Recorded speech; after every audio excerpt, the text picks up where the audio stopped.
and welcome to We're Not Wizards. My name's Richard. I will be your host for this evening, the afternoon, the morning, depending on whenever you're deciding to tune in today's episode. Today is going to be a quick start on the Kickstart. Now, a quick start on the Kickstart is when we speak to somebody who is in the middle of their Kickstarter campaign to find out a little bit about how the progress is going on the campaign and have a little chat about whatever they would like to chat about. So today we have decided to kind of grab, with only about a week to go on his campaign, Mr. Sean Epperson from Thing 12 Games, and he's got a game at the moment called Dice of Pirates. So hello, Sean. Hello, sir. How are you? I'm a 9.8 today. I am rocking and rolling in a good Wow. place. I know. It's very, it's yeah. What about yourself? I'm actually having a really good day. I'm pretty stoked with a lot of extra side stuff that we're working on for Thing 12, and the Kickstarter itself has been going great. So there's lots of stuff we have going on, and things have been kind of falling into place. So I'm really excited with how today's been so far. Okay, that's good. This isn't your first Kickstarter. In fact, I just not. The last Kickstarter that you did was also of a dice-related nature. You had Dice of Crowns. You've done another one as well, haven't you? In the middle of that, there was a...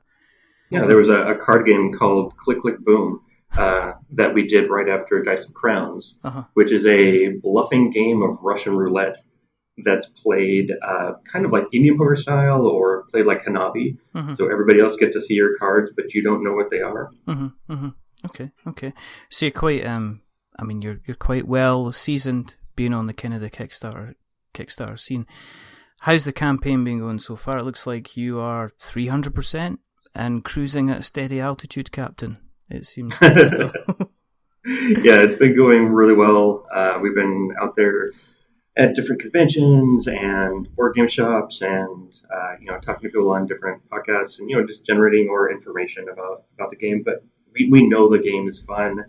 We know it's really solid just from all the plays that we've done with people, and I'm really happy with how things have kind of turned out and the way the game looks, and the stretch goals that we've unlocked so far are going to be awesome to really make the game just have that really top shelf quality.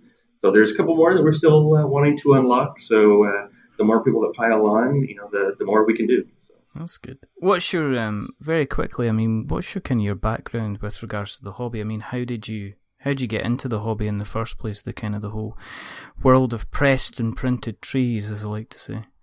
Well, I've been in the game world just at the very highest level since 98, 99. Mostly on the video game side of things, and I kind of rose the ranks to become a producer in video games, handheld games, iPhone, iPad, PC games, Xbox, all that kind of stuff. And while I do that as my day job, I had this strong desire to get back into the tabletop space. I was a Magic the Gathering player for a good 15 years. Wow. Just, hugely into that game, and I took a break for a little bit, and I went on holiday, and work was really crazy, and okay, I need a break, and then we went to holiday, and my holiday was super crazy and insane, and I came back to work, I haven't had a holiday. It's just been nonstop craziness, and so I talked to my boss, I'm like, look, man, I need an extra week off, a week from my week, because it's just nuts. Yeah. And they're like, yeah, sure, take the time off. So I did that, and my brain went into hyper creative mode, and was like, oh, hey, we don't have to think about work. We don't have to worry about this nonsense or this thing.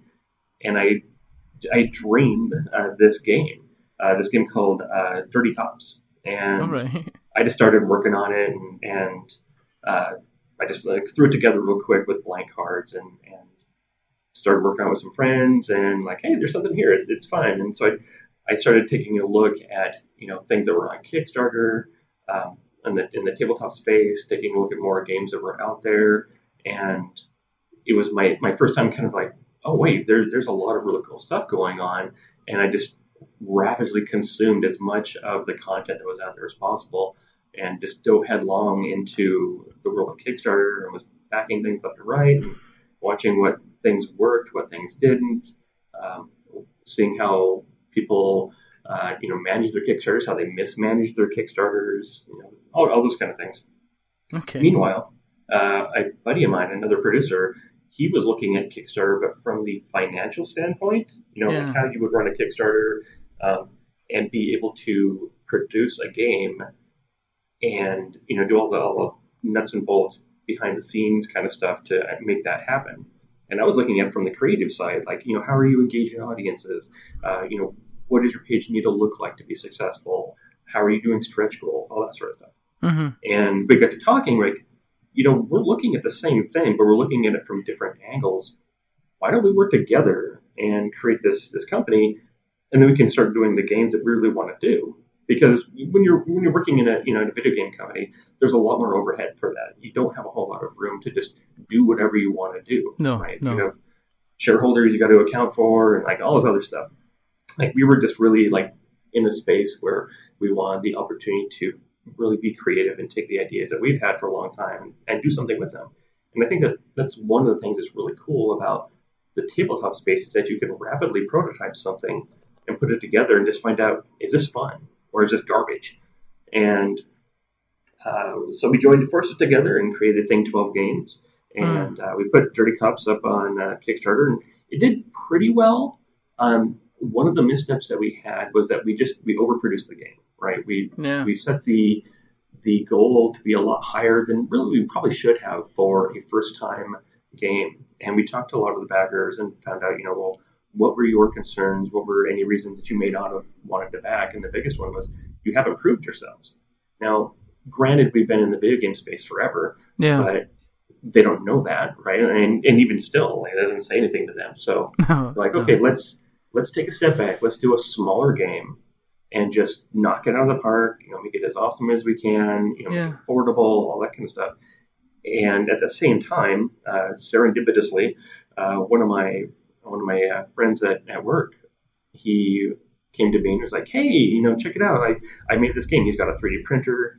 He came up with a concept for this game. He printed up these dice, and we sat down and we played it. And it was the prototype for what Dice of Crowns would eventually become. And while there was, inherently the usual kind of problems and stuff you have with the first version 0.1 of a game, there was a spark there, right? There was something really interesting to this game that I hadn't seen before.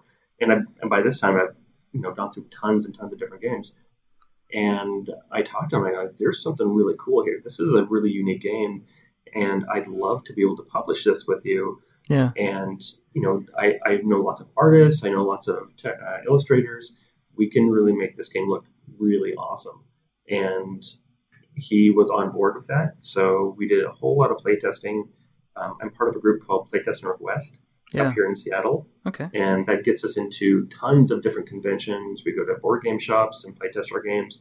So we had hundreds and hundreds of people that got the chance to playtest the game and work through all the kinks, work through all the problems. And we put it up at a place called Evergreen Tabletop Expo. It was a convention here in Seattle. Yeah. And it was basically a designer, challenge. There was, I want to say it was like 16, maybe 32 different designers that submitted games, and they narrowed it down to the top 8. Dice of Crowns was selected for the top 8, so we got to come to Evergreen Tabletop Expo and show the game up to people, and then everybody voted on, everybody had a chance to play it while they were at the con. They voted on which games they liked the most, which one they wanted to see win, that sort of thing. Okay. Well, we got narrowed down to the top 4. And there were judges there that were actually in the industry, people like Paul Peterson, and who else was there? James Ernst from Cheap Ass Games. He was one of the judges. One of the guys from Daily Magic Games. People that have done several games before. Some cases, a lot of games before. Yeah. And they grilled the top 4. And Badger, who was the designer of Dice of Crowns, he was in the top 4, and so he got to be a part of that group, and they did the announcements, and we ended up winning Player's Choice, which was awesome. So we didn't get the grand prize, the judges award. No. But I was happier to win Player's Choice because we were getting ready to go to Kickstarter, and that told me people liked it. People that are going to be buying this game like this game. I'm on board for that because I've known a lot of games that have been critical darlings that have failed commercially. Oh, that's the video game space, isn't it? Yeah, exactly. You know, if you're talking about that. But yeah, no, I've seen the same thing. There's been a lot of games that I've seen a lot of really, really positive reviews on Kickstarter, and then the game kind of either it kind of funds or it's very, very close when it kind of funds, and you're kind of wondering, am I looking at a kind of a different game? But it's maybe because the players haven't seen that kind of little bit of special. So I even notice then I was looking at the Dice of Crowns Kickstarter campaign that you even put a little badge on the corner of the graphic to say that you won the you were like, I won this contest. I'm putting this on this. I'm putting this on here. It was also something that we wanted to use to show backers, like, hey, there's something to this. It's not just us saying the game is good. Like, lots of people voted for this game that are just regular people that are buying games that said this game is really good. So it's kind of a way to let people know the risk that you're taking isn't as big of a risk. No, exactly. I mean, it's not a case that you haven't had. I guess that's the thing with Kickstarter, because you can have all the preview videos in the world kind of saying this game is really, really good. But it's, unless you kind of get, I guess, like a third party saying, well, here's a group of players that actually think it's really, really good as well, you're kind of always relying on, I guess, the good nature of the guys that are providing the preview videos, the review videos. I mean, you can print out the rule books, you can provide the rule books in the comments, and have people downloading that and commenting in the comment section of Kickstarter. But I mean, I can see why you were wanting to put this kind of out there and say, look, these guys, everybody kind of who's played it has kind of really, really liked it. And that, that went on to be demonstrated in the actual campaign itself, because you set a goal of, was it $7,000 at the time, and you ended up nearly 40,000. So it was it was 38 and a half. So it was a good 7 times the original kind of target. 5 times the original kind of target, which was a real success, Yeah, we were super excited to see that. And there were a couple of things that really helped, right? So from my standpoint, as the publisher, I tirelessly got this game out in front of everybody that I could at any possible chance. I reached out to different people in the community to, try and, beat the reeds, as it will, for doing interviews, like, just work. Standing in the queue in Walmart. Exactly. They'll be like, oh, hey, I start to play a game. Like, hey, let me show you a game.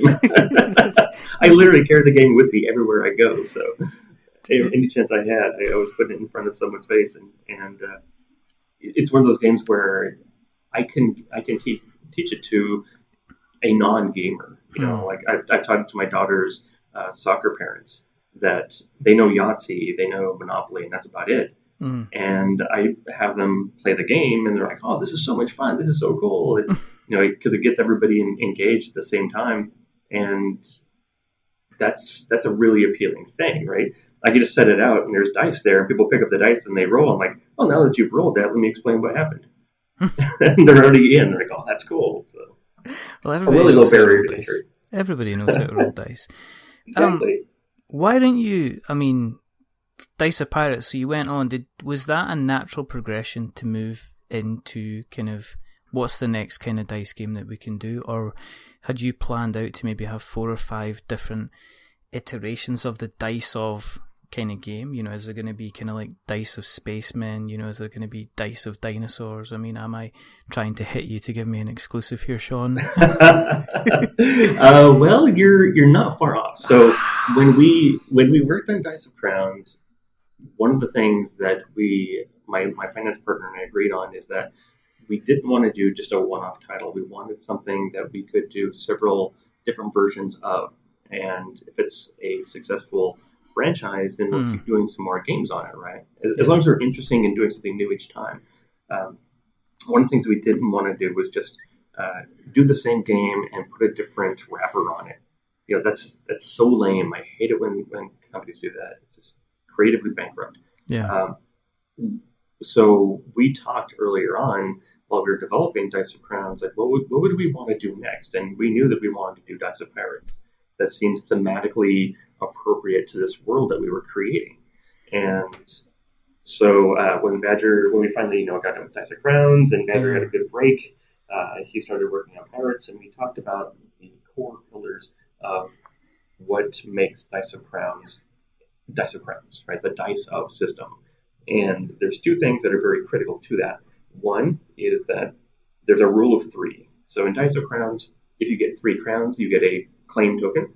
Yeah. If you get 3 daggers, that ends your turn. And if you get 3 skulls, then you get a fate token. So 3 of something gets you something. In Dice of Pirates, 3 krakens ends your turn. 3 gold coins will let you take one from the sea. And 3 of the Jolly Rogers will let you attack another player. So we knew that we had to keep that rule of 3 alive. The other part that we knew we had to have was the element that you hand dice at other players. So in Dice of Crowns, when you roll a scroll, you have to hand it out to someone else at the table, and then they roll and different things happen. So in Dice of Pirates, we have pirate ships. And when you roll a pirate ship, your pirate ship sails to another player, you decide who gets it, and then they get to roll, and some craziness can ensue from that point on. Yeah, that's the thing that really sets it apart from different dice games, because you are handing those dice out. It's causing the die pool to be manipulated in certain ways. It's letting you stab people in the back and set people up for failure, or set people up for success, or help yourself out in ways that you don't typically see. So when you're getting your package and you're opening it, you're gonna get a whole pile of dice. You get your gold tokens, you get your plunder tokens. You're giving them a 3D plastic ship. Yeah. For Dice of Crowns, they got a crown, the 3D molded, or not printed, but the molded crown. Mm-hmm. For Dice of Pirates, we knew it had to have a 3-dimensional aspect as well. And of course, you're thinking pirates, well, you need a pirate ship, right? And that's not just the thing that you win. In Dice of Crowns, you win the crown. Everybody puts it on their head because I'm the ruler now. But it's a circle too. How big is this crown? It's small because it fits in the tin, right? But everybody puts it on because you got a crown. I get to wear it now. Do you have finger like a ring? You got pictures of people wearing them then? Oh yeah. If you look, if you go back through any of our Twitter history or Kickstarter or Facebook, you can see pictures of people wearing the crowns. That's fantastic. But for Dice of Pirates, we knew we wanted a pirate ship. Well, you're not going to put a pirate ship in your head. That's kind of goofy. So we wanted the pirate ship, or maybe you will, who knows. We wanted the pirate ship to be a functional piece in the game. Mm-hmm. And so there is an aspect in the game, as part of the advanced rules, that you can spend your plunder tokens to take control of the pirate ship. And the pirate ship makes you stronger whenever you fight. So I've seen games where people, someone goes for it and they're like, I've got a pirate ship now, I'm stronger than everybody else. But the danger is that if you lose it in combat, it sails to another player. Yeah. And I've watched people go attack another player to try and get the ship back because they had it stolen from them. Like, don't you want to go over to this person? He's got more gold. You're like, no, he stole my ship. Screw that guy. I want my ship back. Do you have additional rules regarding people doing pirate voices? Sort of. And there's actually if you roll 7 of something in the game, it's 6 of something and a kraken, or is it 7 kraken or 6 krakens, and one of the other die faces, different things happen. Mm-hmm. But you have to say, "Let loose the kraken," and then this thing happens. I'm thoroughly impressed with your commitment to actually doing a pirate voice. I've spoken to so many people that would have skirted round that, and I would have spent 3 minutes going, "Do your pirate voice, Sean." You wouldn't know. Do your pirate voice, Sean. You just went right in there. Oh, of course, man. RBG, I am in on this game. Is that what the Kickstarter videos got? Is it just 3.5 minutes of you going, "Buy, mate, go and pledge now"? My game be fun, says I. Of course, the irony would be is if you, once the game funded, you disappeared with the money. That would be... The ultimate irony. I know. We've buried it somewhere. We're going to Wisconsin. See you later. I don't know why you want to go to Wisconsin with stolen money. I don't know. Maybe it's just a thing. Well, there's cheese, so I suppose there's that. If just people would track you down and like burst into a hotel room, and it would just be you surrounded by various kind of Gouders and Edams and stuff like that, and say, "What'd you do with the money, Sean?" And you're just sitting there looking like some kind of Jabba the Hutt thing, going, "They're manning on cheese." And it's just like a whole pile of crackers around you. Exactly.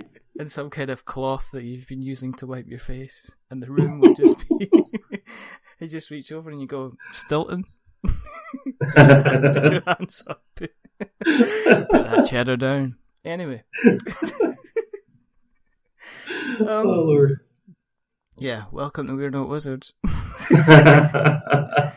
But I mean, in all seriousness, I mean, with things like stretch goals, with the kind of, I guess, with Dice of Crowns being kind of like a template for how the campaign was run, and with this being, quite close in terms of the type of game that people are getting, has it been easier to kind of plan out kind of stretch goals going, for this campaign, or have you been, I guess, on the other side of, had you been more conscious to say, well, we just don't want this to be like a Control-C, Control-V kind of job, change the icons kind of around? Have you been more conscious of that when you've been creating the stretch goals?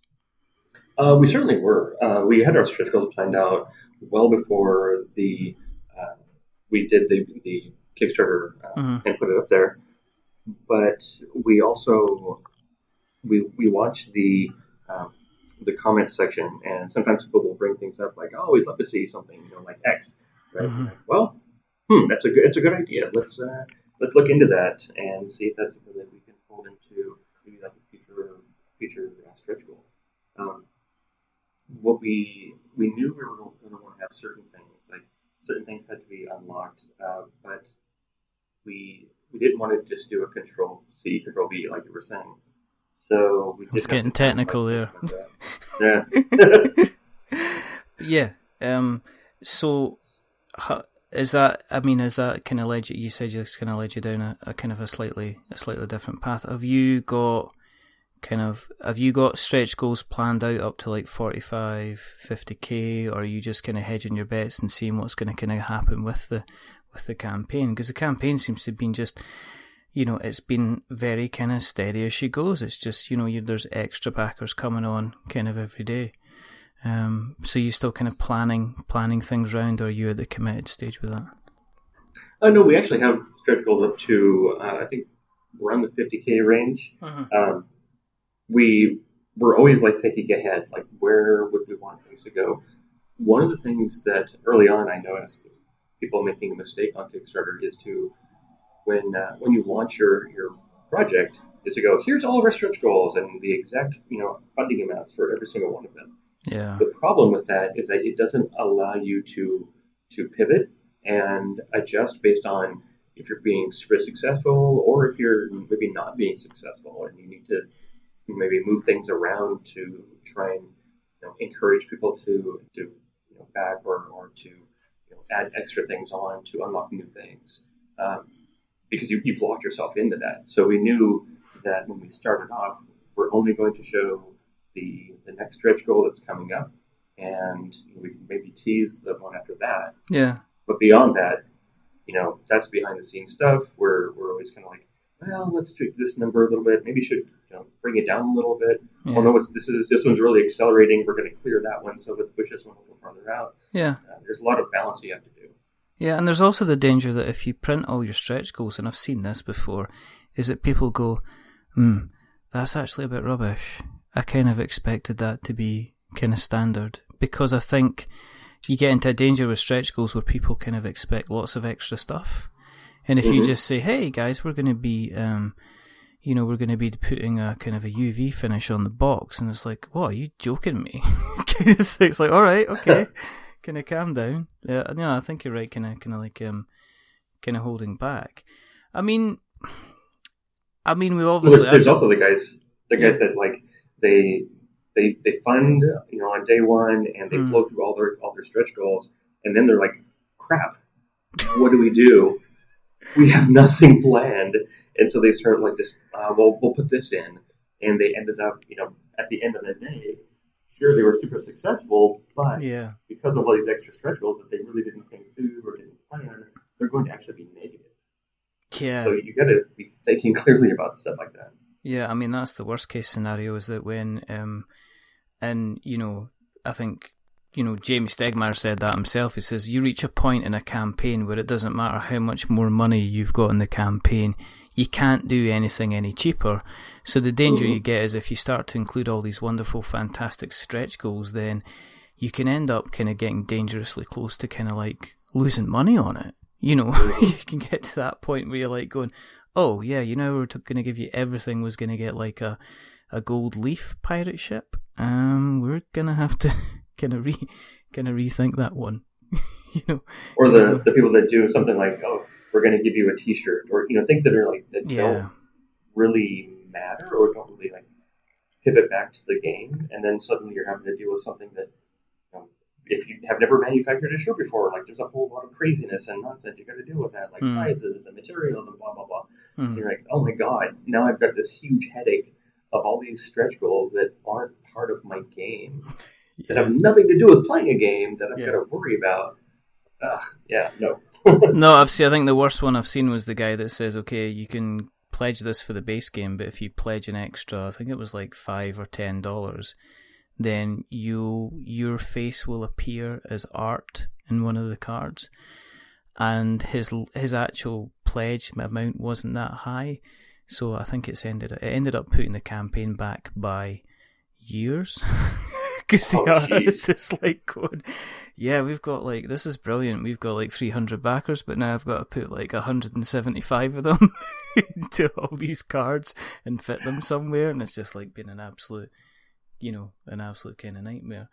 I mean, going forward for yourself, you obviously are you staying within the kind of the smaller, the kind of the smaller, easy access, quick play type space, or is there the huge behemoth Kingdom Death Monster game fighting to get out from yourself, Mr. Epperson?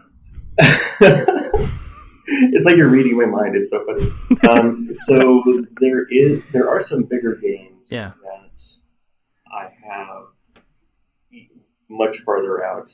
There's one specifically that I'm thinking of that I actually put down some more design notes this morning after listening to a podcast. I'm like, oh, I've got some really great ideas. I need to shove it in that. Like, put that in the document. I'm not going to worry about it now. Yeah. But for the first start, really it was about putting out some games that people could, wouldn't have to spend a whole lot on, that they could back us and go, oh yeah, these guys can follow through on what they do or what they say that we're going to do, and put out a quality game. We trust them, for future games. We do have some games coming up next year that are a little bit bigger. Click Click Boom is a card game that comes in a box, and so the box is a little bit bigger. Yeah. We've got another game called Smash Heroes, where you're playing as a bunch of orcs beating up the heroes of the adventure in order to get money and buy goblins. So you're the bad guys beating up the good guys. That sounds really nice. Right. Really, for us, it was more about finding games or creating games that allow a lot of player interaction. Mm-hmm. I'm not as much of a fan of games that are just sort of a solo thing, right? It's like I do my thing, and then hand it off, and now you do your thing, and we never really interact. It's all about like, can I be better at doing my thing than you are? Mm-hmm. I like games where you and I get to interact on some level, and I think that's really kind of the magic of what tabletop games have, over other games. You and I get to share this bond, and we get to mess with each other in some way, or maybe we join forces against someone else and screw them over because that guy's being a jerk, or ways that we can have fun together and create these memories rather than just me kind of centered in on myself. No, well, I mean, you'll be aware of that more than most, probably being involved in the video game space, that, when did we stop allowing people to be able to sit next to each other and play a game? Yeah.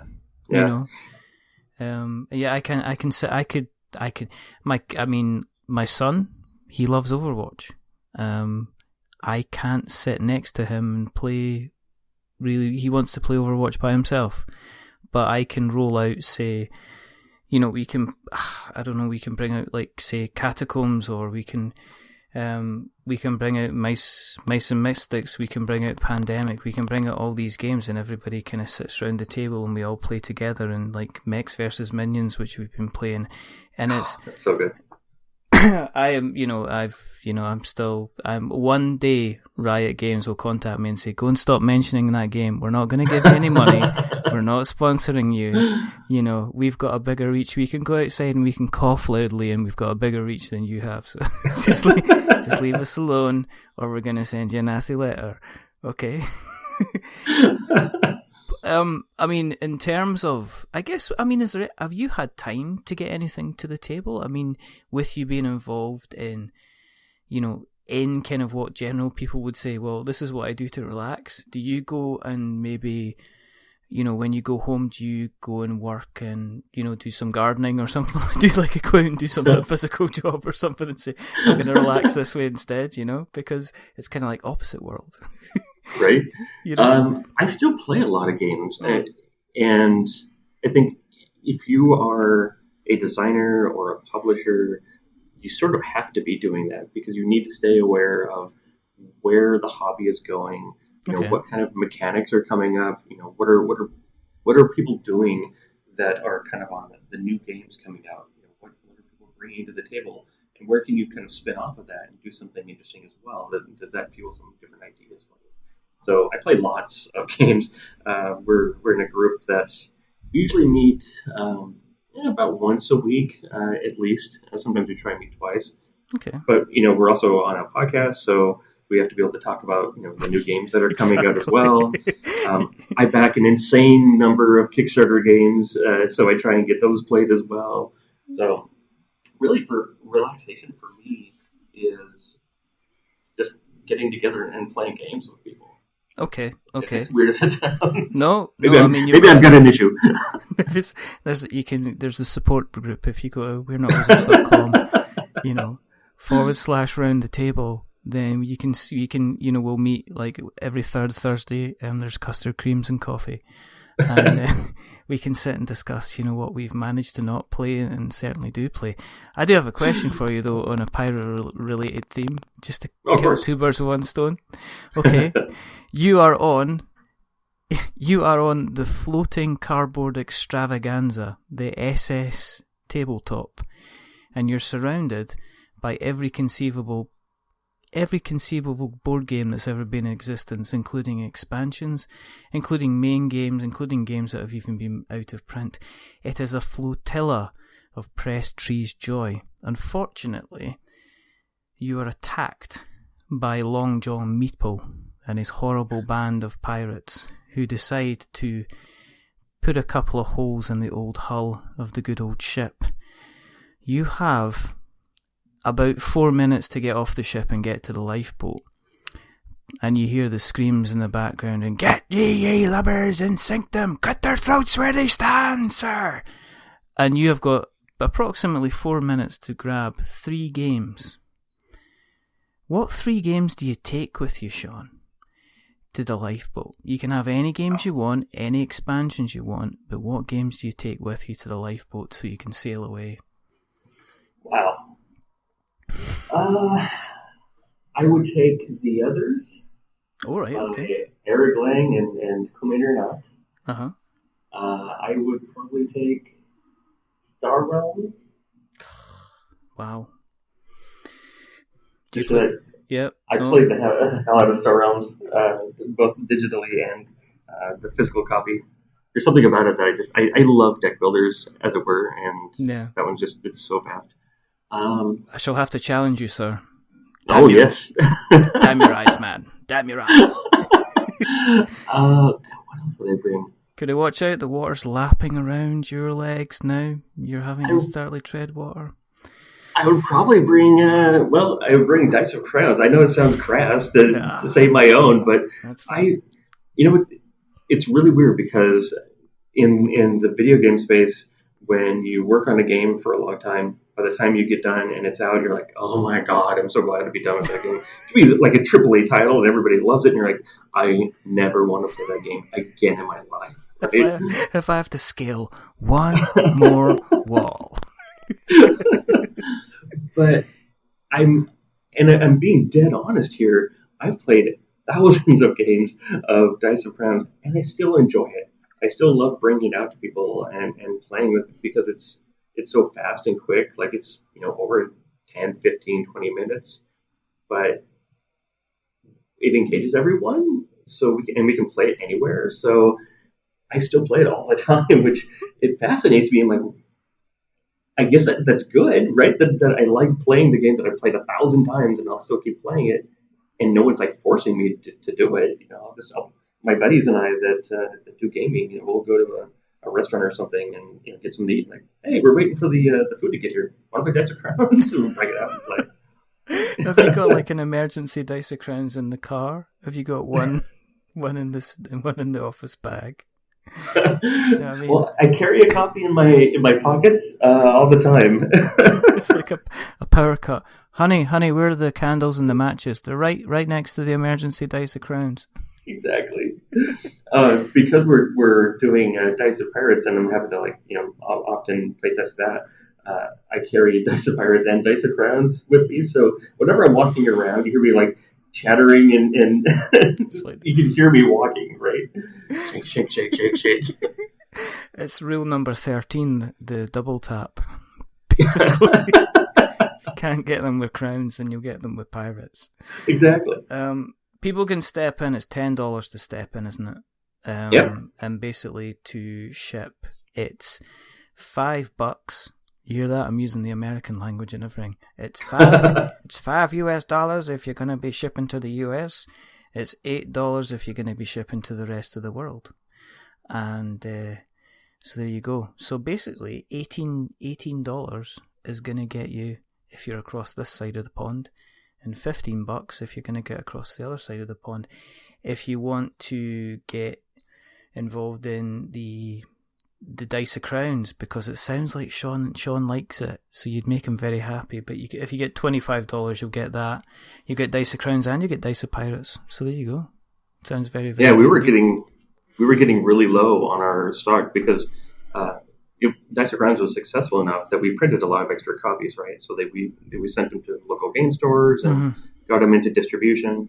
But it's on back order at a lot of places, and we're down to like, oh my gosh, I think we've got like 5 retail kits left, like not a whole lot. So if you're wanting Dice of Crowns, this is the time to jump in again. I don't think you could get a better advert than that. We will, of course, we'll put this out as quickly as we can. So if you're listening to it now, there's going to be a couple of days left. Are you going to be doing late pledges for the game once the campaign's finished as well, Sean? Oh yeah. Whenever any of our Kickstarters end, there's always a chance to be able to get in, and it'll stay up for. I'm not sure how long it's going to stay up, but it'll stay up for a while until we're ready to basically hit the button for manufacturing. So. Okay, so you'll just be basically helping me to justify any laziness on me getting this edited and out there. Because I'll be able to say it's all right. I'll be able to back it. Be able to jump in for months. Sean said. What we'll do is obviously we will put any kind of links. We'll put links for the campaign in the show notes, so we have notes to show. If people want to find you on the interweb nets, where can they find you? Where do they exist? Where can they? We're on most of the big ones. So we're on Instagram at Thing12Games. We're on Twitter at Thing12Games, and we're on Facebook with Thing12Games.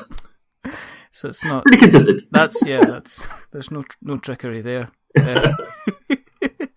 If you want to keep an eye on what we're up to, again, if you go to the thing that is Google and search for We're Not Wizards, you will find us on Twitter and Instagram and Facebook, and we're on YouTube as We're Not Wizards Tabletop Podcast. You can find us on Stitcher and Spreaker and Acast, and apparently we're also on Amazon Alexa, which means I've potentially set off somebody's Amazon thing, because I was told, Alexa, switch the lights off. Imagine somebody's going to be sitting there cursing my name. But as we always say, if you've liked what you listened to tonight, please tell other people. We are getting the word out there, and we're very grateful for every single person that listens. If you like us very much, you can go into Apple Podcasts and drop us a subscription. If you like us even a little bit more, you can always drop us a review. And as we say, don't give us 10 stars, because that makes us big-headed. But don't give us 1, because that makes us cry. Give us a 5, because that's in the middle, and it's average. And we're decidedly average. We're proud of it. But the person that's not been average tonight is the wonderful, the fantastic Mr. Sean Epperson. Thank you very much for coming. Thank you very, very much for coming on. I wish you the best of luck with the campaign. It looks fun. It looks simple. It's not a $100 break the bank job as well, wondering if I'm going to get this or get my kids Christmas. And it does look an awful lot of fun. There are only 2 more things to do. And the first thing is to remember that we are many things, but we're not wizards. Are we wizards, Sean? I am led to believe that we are not wizards. There you go. Again, thank you very, very much for coming on. I appreciate you're a very, very busy man. This is the tail end of the campaign, so it's all hands on deck. Excuse the pun. Ta-da! So thank you very, very much for coming on and giving us the rundown on Dice of Pirates. And the last thing to do is to say goodbye. So it is it's a goodbye from the man who's got a sea shanty in his heart and some sea legs on the deck. It is the wonderful, the fantastic Mr. Sean Epperson. Say goodbye, Sean. Thanks for having me on, matey. And I'll be sure not to keel haul ya. That'd be good. I'd be going downstairs and get myself some weevil-filled biscuits, because I like something to chew on. Weevil-filled biscuits. We could keep on going, but we might have to edit this whole thing. Anyway, I'm going to go off and bury myself some treasure capping. I'll see you next time. But until the next time... Oh my goodness. Goodbye, everybody. Say goodbye, Sean. Goodbye, Sean.